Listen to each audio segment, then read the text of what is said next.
पर्यटनाचा आनंद घेण्यासाठी आलेल्या 5 तरुणांपैकी एका 21 वर्षीय तरुणाचा दूधगंगा नदीत बुडून मृत्यू झाल्याची दुर्दैवी घटना काळामावाडी येथे घडली आहे. अभिषेक कांबळे राहणार 32 शिराळा असे मृत तरुणाचे नाव आहे. अभिषेक हा इंजिनिअरिंग कॉलेजमध्ये प्रथम वर्षात शिक्षण घेत होता. तो आपल्या मित्रांसह राधानगरी तालुक्यात पर्यटनासाठी आला होता. काल बुधवारी दुपारी हे सर्वजण काळामावळ येथील दूधगंगा नदीतील काळुकीच्या डोहात फेसाळणाऱ्या पाण्याचा आनंद घेण्यासाठी उतरले होते. यावेळी अभिषेक याला पाण्याचा अंदाज न आल्याने तो बुडाला. कालपासून नदीत शोध मोहीम राबवण्यात आली. आज अभिषेकचा मृतदेह डोहात सापडला. शवविच्छेदनानंतर मृतदेह नातेवाईकांच्या ताब्यात देण्यात आला. या डोहात यापूर्वी 10 पेक्षा अधिक मृत्यू झाले आहेत.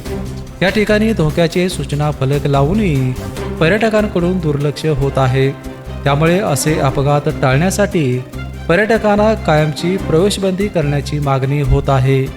वेपेनसाठी राधानगरीहून उत्तम पाटील.